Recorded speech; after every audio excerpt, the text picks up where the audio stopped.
Have our 2014 spiritual retreat on the beautiful island of Kauai. We hope that people who are interested can join us. It's from August 31st through September 6th of this year. People who are interested, let us know. We'll send you an application. You can fill it out and we can get the ball rolling on that.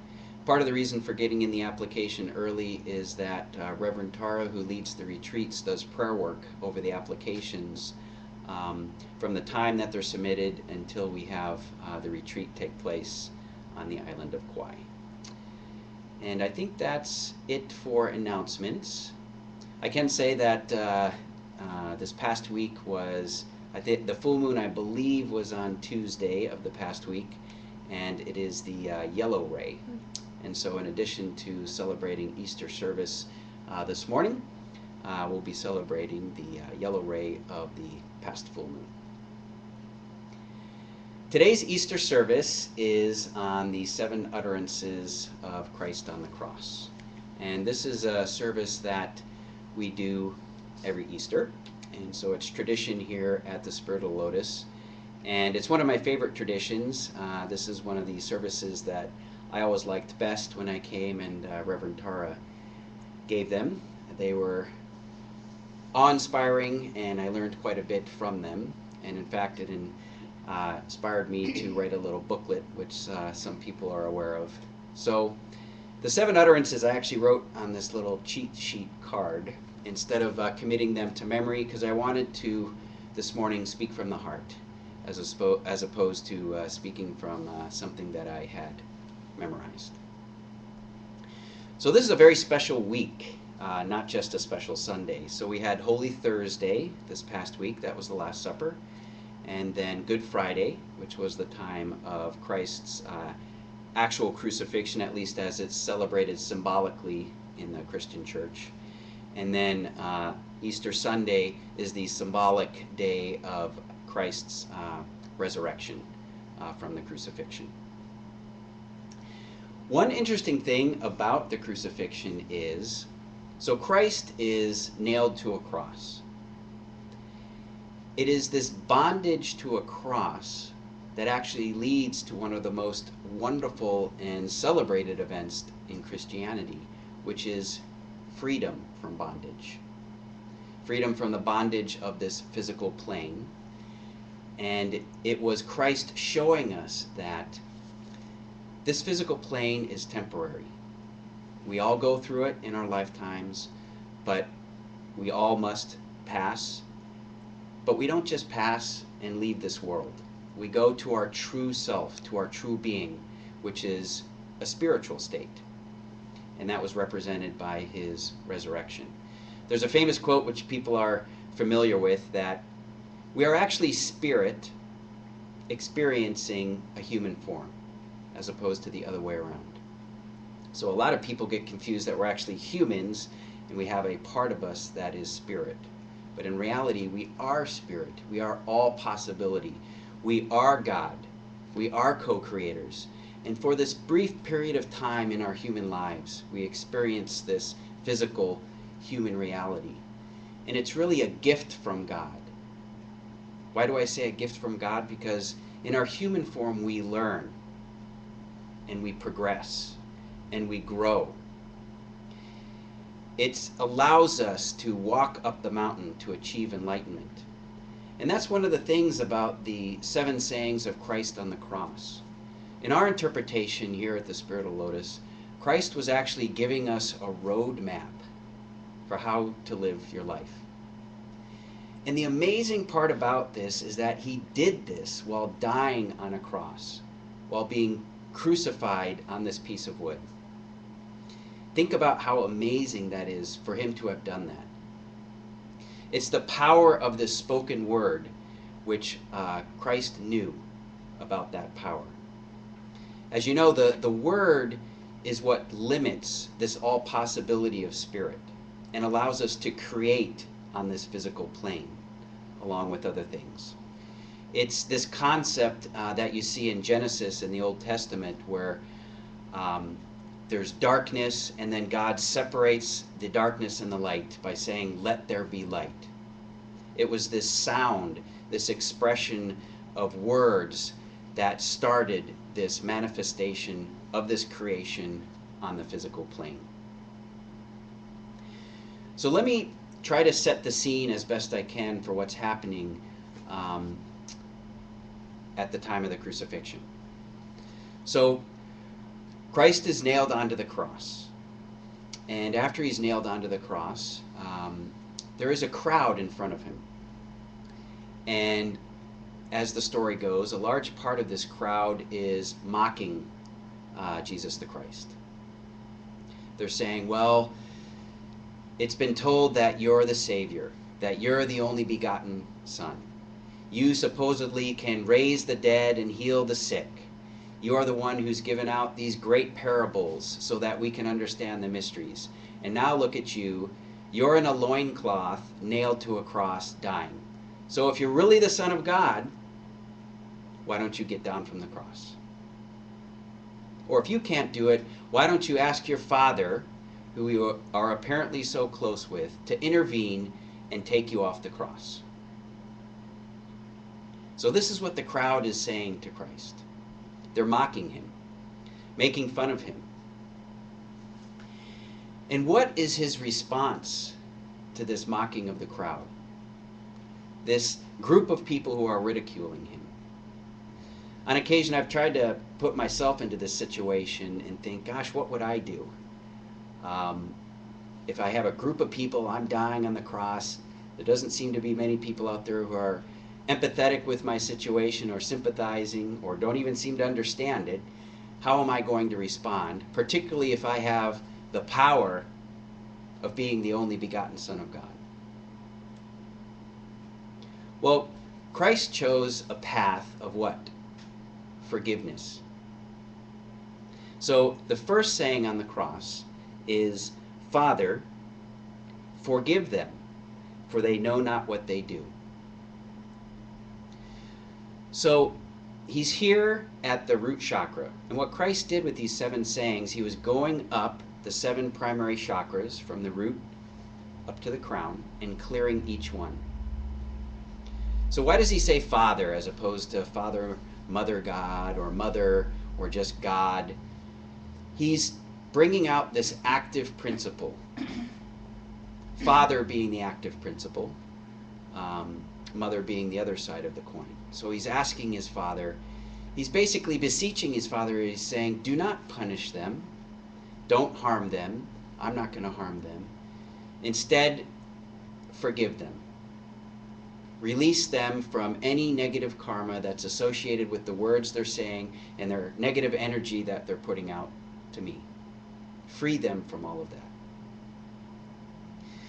So Christ is a smart guy, right? He knows why it's so important to forgive. When you're on the spiritual path, on the path to enlightenment, you cannot progress if you don't forgive. You will be stuck in the same position on that path without forgiveness. I like to analogize being unforgiving to, you have an anchor attached to yourself. You're like a boat on the sea and there's anchors tying you down to the bottom of the ocean. Each one of those anchors is an attachment that you have to someone or something that you haven't released, that you haven't forgiven. And the most ironic part of all this is, and some people don't understand, when you haven't forgiven somebody or a situation, do you realize how important that situation or person is in your life? You're bound to them like glue. You're stuck to it. So although you may really dislike the person who did something to you or really dislike the situation which has made you feel so bad, by not releasing it, you've tied yourself to it. And forever to relive and go over what happened. As opposed to learning from it and forgiving. Forgiving allows you to cut those anchors away. It allows the boat to sail freely on the oceans. The more anchors you have, the more attachment you have by being unforgiving, the more stuck that you are. And the less chance there is of you progressing on this spiritual path. When Christ was telling people that a rich man has less chance of going through an eye of a needle than a camel, that's part of what he was talking about. He was talking about attachment, which is really what unforgiveness is. A rich man, what Christ was saying is, he's tied to everything. He's tied to his money. He likes his nice clothes, his nice house, his beautiful wife. He loves all that stuff. He can't give it up. And because he can't give it up, he's never going through the eye of the needle. A camel who's not attached to things like that, they'll make it through without much of a problem. So when Christ was asking his Father to take action and to forgive these people, Christ knew that if he did not, he would not be able to resurrect. He would not be able to ascend. He knew that he would be stuck. So that's why he was so smart to forgive and to let it go and to love them, not hate them. It's what we talk about sometimes at the Spirit of Lotus about your level of response. You can learn a lot about yourself, especially in times where you're being tested. I like to say this is where your true mettle shows. So it's a very stressful event. You're really being tried, all of your patience, all of your emotions, and how do you respond? Is it out of bitterness, out of anger, out of jealousy, out of envy? Or is it peaceful, calm, forgiving, loving, and with joy? Christ was showing this is how you need to do it. No matter how bad things are, no matter how bad things seem to be, this is what you must do if you're going to progress up the mountain. So Christ wasn't the only one that was on a cross. I think most people realize that. He was actually crucified between two thieves.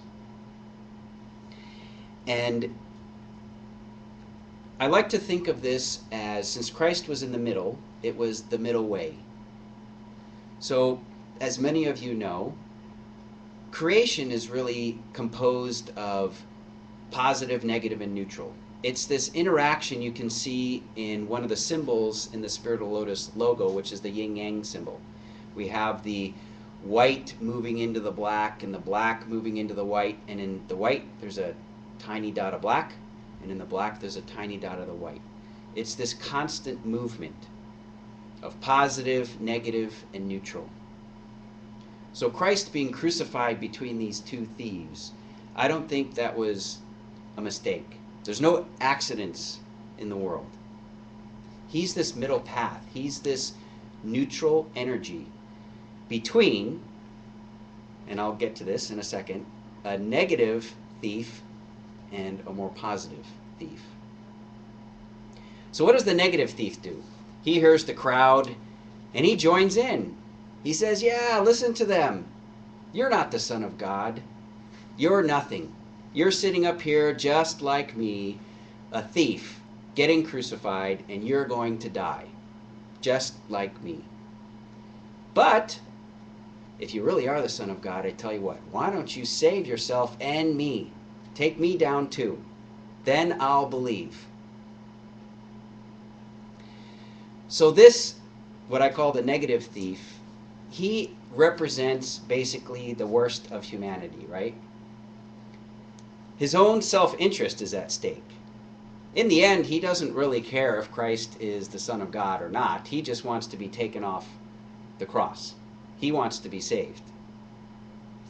He's joining in the mocking of the crowd too, because he's thinking, well, I actually really don't think I'm going to be taken off the cross by this Christ guy, so I might as well get in my last few jabs, my last few moments of life. Instead of love and compassion for another person, I'm going to, stick the knife in a little harder and twist it. So it's representative, it's symbolic of, what's wrong with some humans in our society. So this second thief, and I call him the positive energy thief, he realizes what's going on.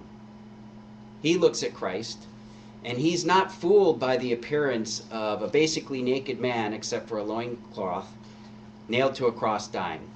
He sees and realizes and understands that this is the Son of God.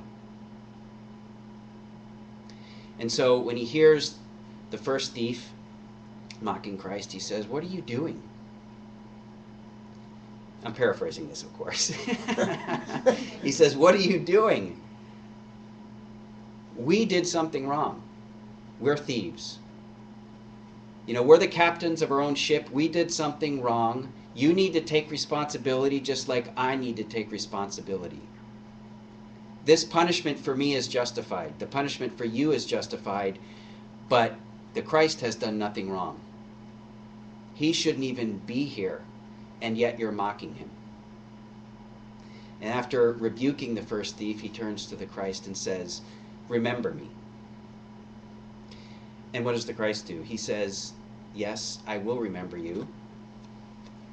And this is the second saying on the cross. He says, "Verily I say unto you, today you shall be with me in paradise." And why is this so important? Was Christ just doing that because this positive thief stuck up for him? It's not just as simple as that.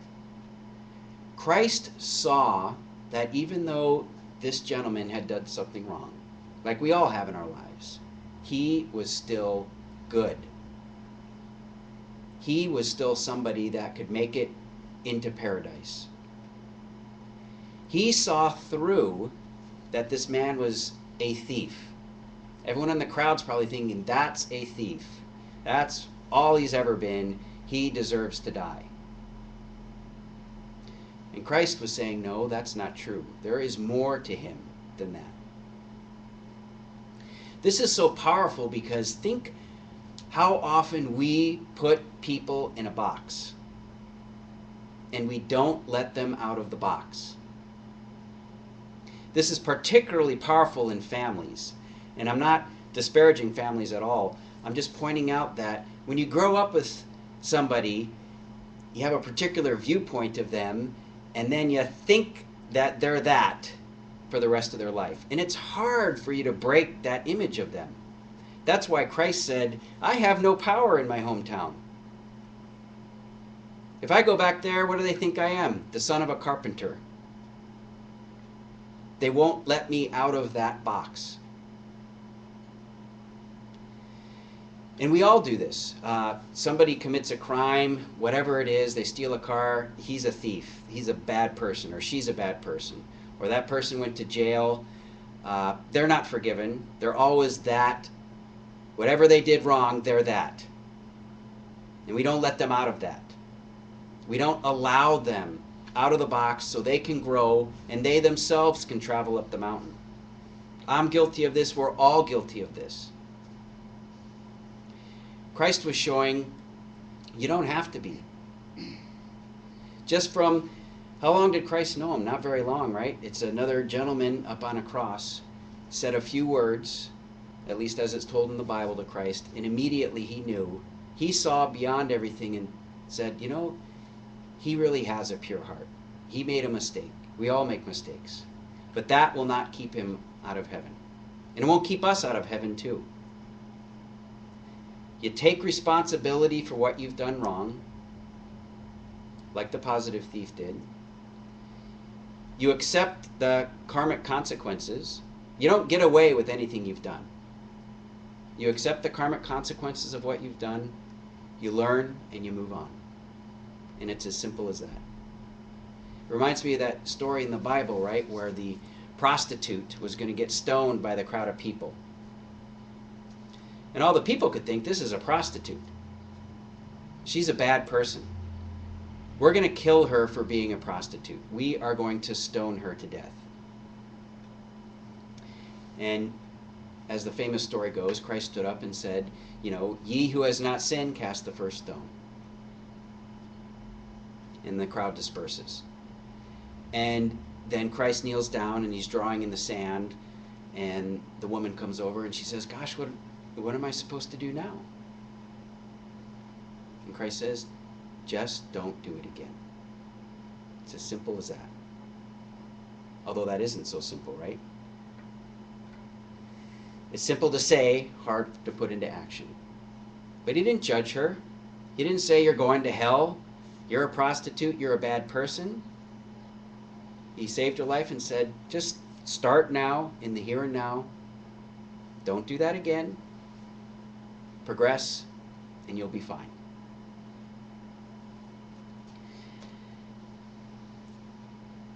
What's interesting about the crucifixion, and I grew up in the Catholic Church, and this wasn't mentioned a lot. You know, most of the people there were women, not men.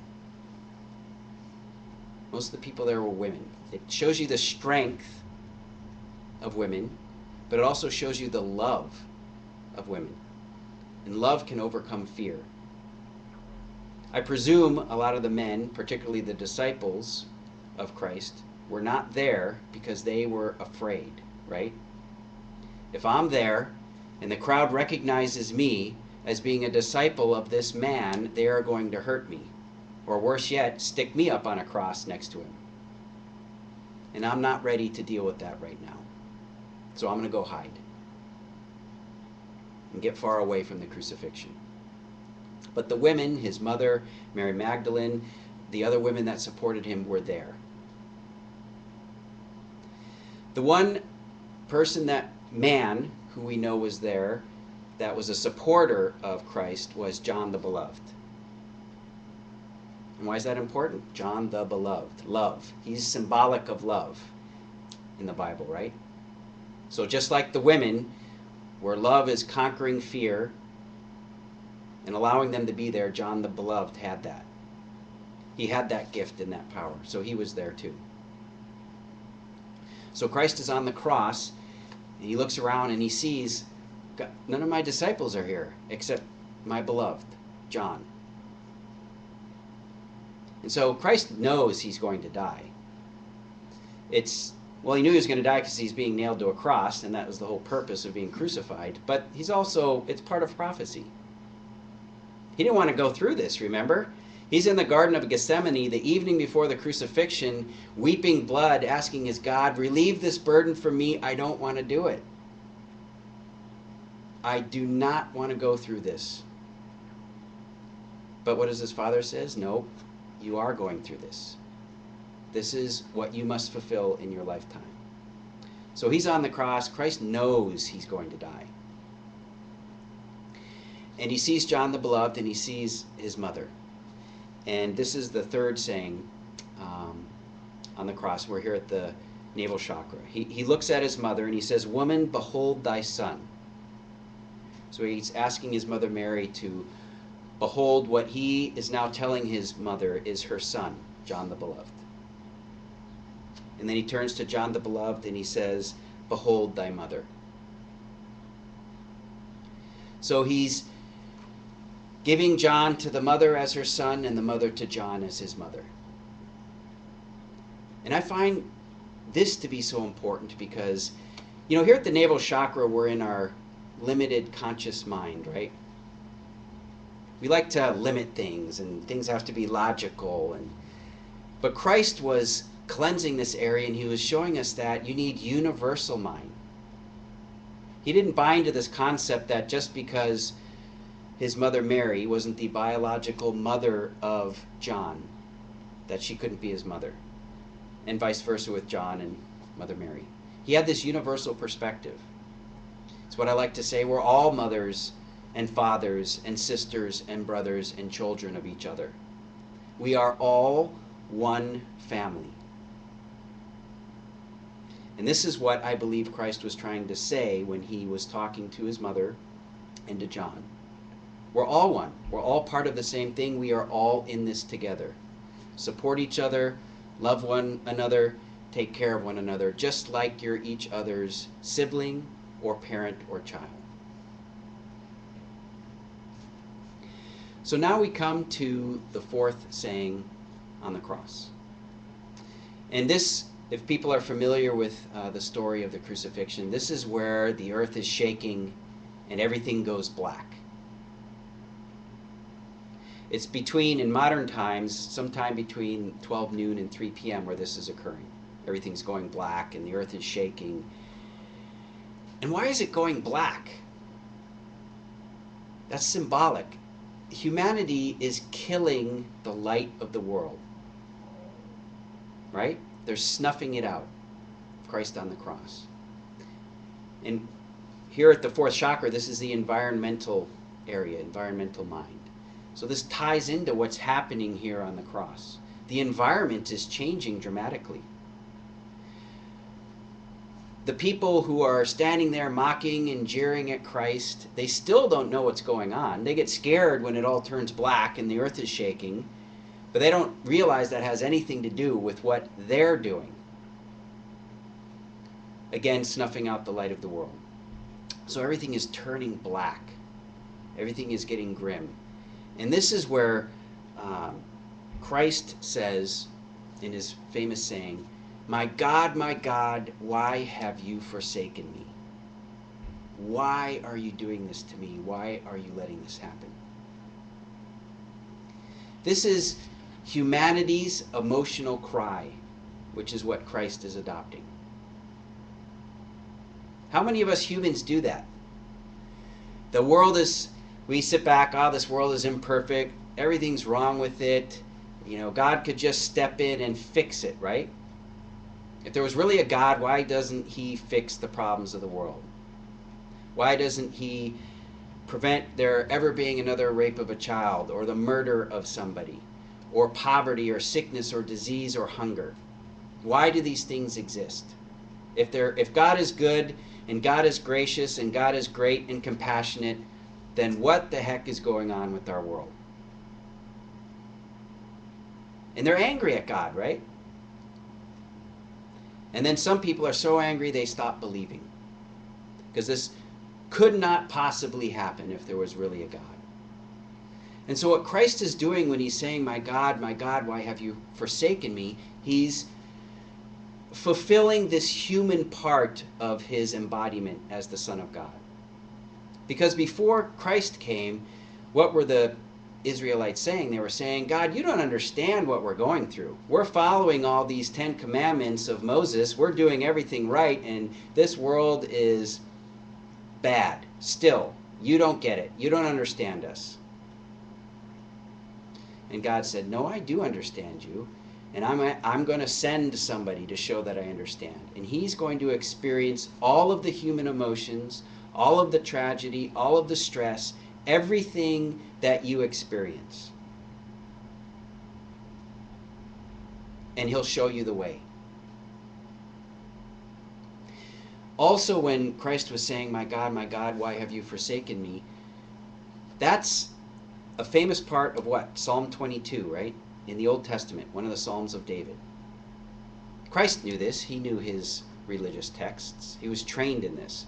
He was tying his lineage back to David. He was adopting the first line of Psalm 22. My God, why have you forsaken me? Which is what David was, he's writing this psalm, talking to God, in this human anguish, help us out. And so Christ is linking to that and showing, I am human. I'm God, but I am human. And we are all that, right? I like to stress this here because I think it's so important. We are all like Christ. You don't even really have to believe in Christ. What I really mean is you're all God and human. You are both.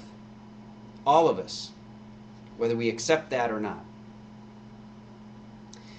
So how does this tie into this black environment? And how does this tie into God being gracious and good and allowing all this bad stuff to happen? Well, one of the greatest gifts God gave us was free will choice, right? I always tell people who question that part of the belief system, I say, well, yeah, God could take away all this stuff, but he would be taking away our free will choice. He'd be taking away the greatest gift that he ever gave us. Because of free will choice, because we co-create this environment around us, we have created what we see. The world around us is a mirror to our own soul. The environment around you is more of an immediate mirror to your own soul. If you want to change your environment, you have to change within. And nobody can do it for you. No teacher, no minister, no guru, nobody. They can give you tools, but you have to use those tools and apply those tools and change yourself. If you change yourself within, then the environment around you will change. It's as simple as that. But you have to put in the time, you have to put in the effort. Other people can't meditate for you, they can't pray for you.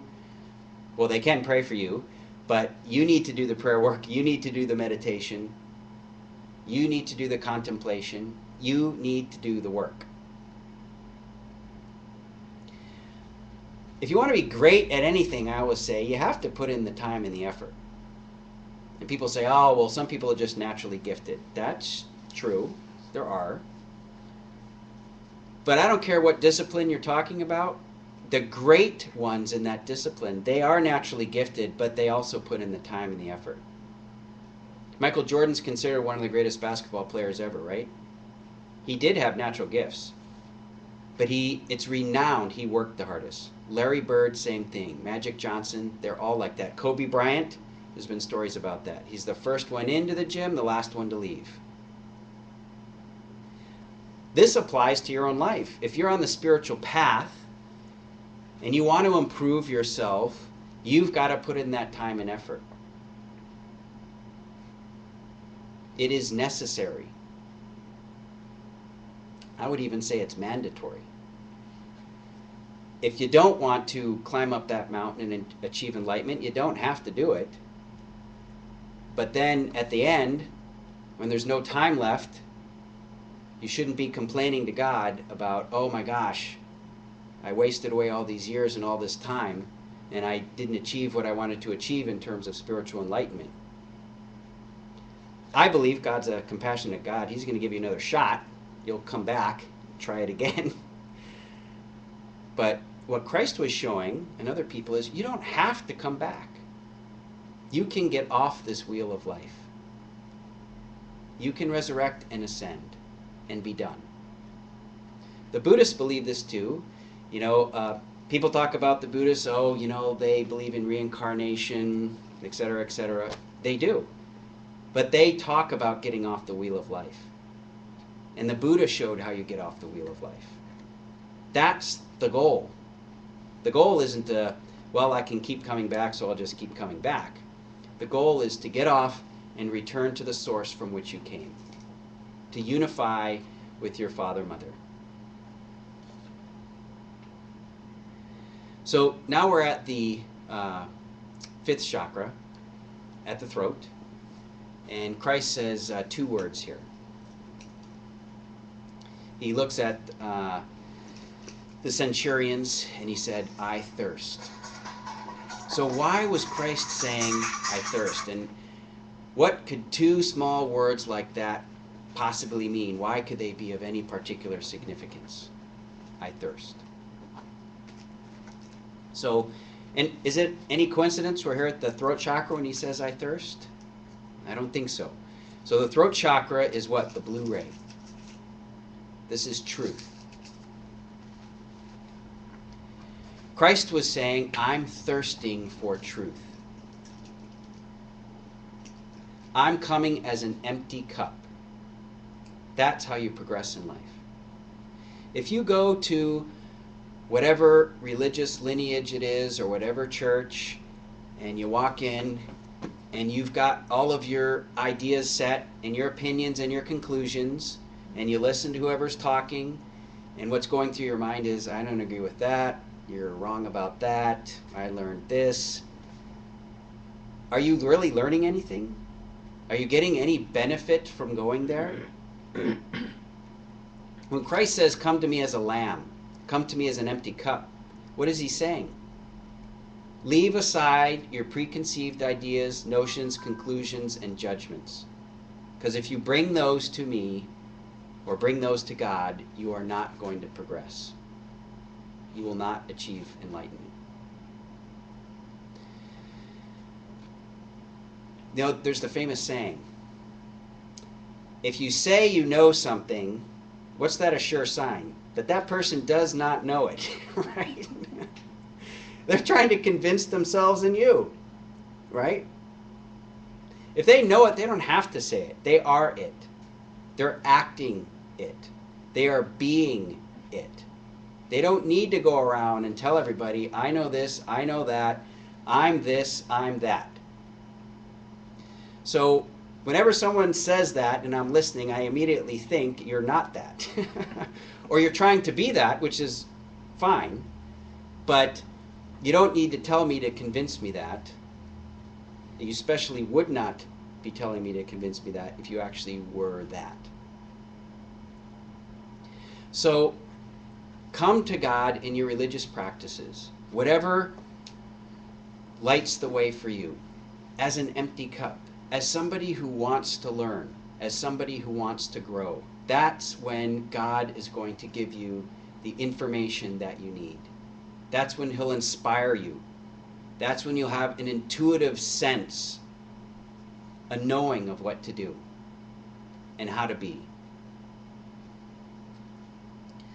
So at the 6th chakra, at the brow, Christ looks out to the crowd when He's on the cross and He says, "It is finished." So what was He saying? Christ was basically saying, and this happens at the 6th chakra, by the way, that's the number of Christ. 6 is the number of Christ. 6 is symbolic of coming from the all possibility and spirit into the physical plane and manifesting.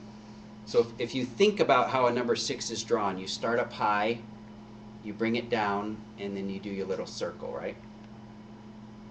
So it's spirit coming into the physical plane and manifesting, which is what Christ was symbolic of. This gift from spirit manifesting into this physical plane, living His life and demonstrating to people how to live. So he's not talking to anyone in particular. He's basically saying, it's done. I have completed my prophecy here, and I know that my physical death is soon to come. I have done what I need to do. So how did He get done what He needed to do? So we're again here at the 6th chakra. This is the third eye. In order to become spiritually enlightened, you must go on the path with one pointed focus. You must put your attention on the right things and focus on the right things. It is only by doing that, through this one pointed attention at the third eye, that you can achieve this wonderful spiritual enlightenment. Like the Bible says, let your eye be single, so your whole body can be filled with light. And so what the Bible's saying there, and what Christ was referring to, why He's able to complete this and say it is finished, He dedicated His life to something. He did not waver. He was attentive to the right things. What you pay attention to, that you energize. What you energize is what you become. If you pay attention to bad things, negative things, whether it's you're constantly watching, movies that deal with murder or war or bad things, over and over and over again, and that's where your attention is, it will feed into your life. It would be impossible not to affect your life. And you have a choice of what you pay attention to and what you focus on. Focus is one-pointed attention, right? The example I like to use is attention is, let's say you have a boulder in front of you. You want to attend to that boulder. You've got a bucket of water. You pour the bucket on the boulder. you've put your energy there, your attention, it's all over the boulder. Focus is one pointed attention. You take that same bucket and you do drips on the rock, on the boulder. And over time, what do? They create a hole right through the rock. This malleable, soft substance of this water is going to go right through the rock eventually. So focus is this one pointed attention. So if people want to progress on the spiritual path and achieve spiritual enlightenment, I think everybody here and everybody watching, you know what to do. You know what to pay attention to. You know what to focus on. You don't really need me to tell you. The hard part is to actually follow through and to keep on the path, to not let your focus and attention waver. If you do this, I guarantee it, yes, I'm saying it, that you will achieve spiritual enlightenment. So the last saying on the cross, this is the seventh saying, so we're now at the crown. So now Christ is talking to God directly. And he's saying, Father, into thy hands I commend my spirit. So he's releasing his spirit, his soul, up to the Father.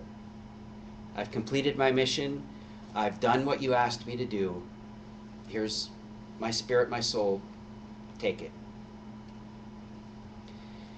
So at the seventh chakra, we're here at the violet ray, right? This is your transmutation. This is significant because Christ is now transmuting from this physical reality into spirit. He is going home. He's going back to what he truly is, going back to his mother, father, God. And so he releases his spirit, he transmutes, and his physical body passes. And then up goes his spirit to God. And we know on this happy day of Easter, 3 days later, he resurrects. He comes back. He didn't have to come back in the sense of dealing with his disciples, but he did as a further way shore, really to convince them. We all know the story of doubting Thomas, right? He was a disciple. He was there. He participated in Christ's life, and even he said, I don't believe it. He's dead. It doesn't matter what he taught me or what he said. I'm not believing it unless he stands in front of me and I put my finger in the wounds in his hand and stick my hand in his side. Then I'll believe it. But until then, nope, not going to happen. Of course, doubting Thomas became one of the great evangelists, right? Christ did come. Doubting Thomas got to put his hand into the wounds, and then he believed, and he spread the word. But the truly inspired people, they didn't need that. They believed without seeing. They understood without seeing. And it's that faith that comes through doing your practices. Practices not only builds discipline and puts you on the right path, but it does build faith.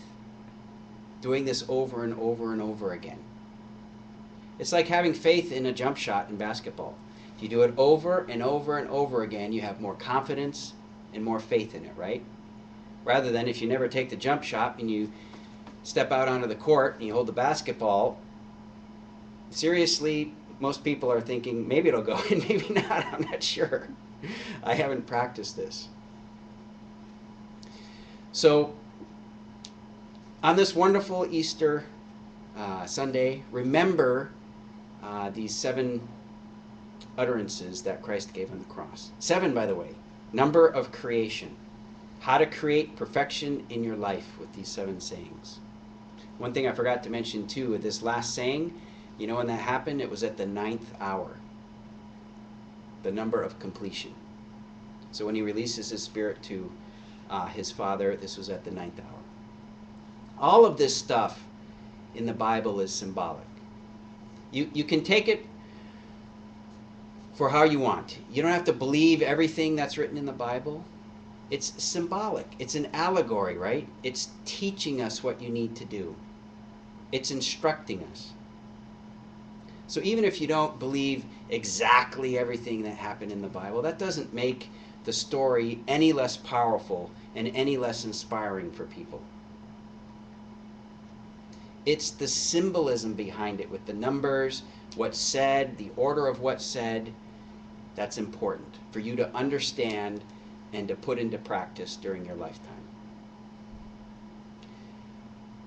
I went a little bit over. It's 11:05.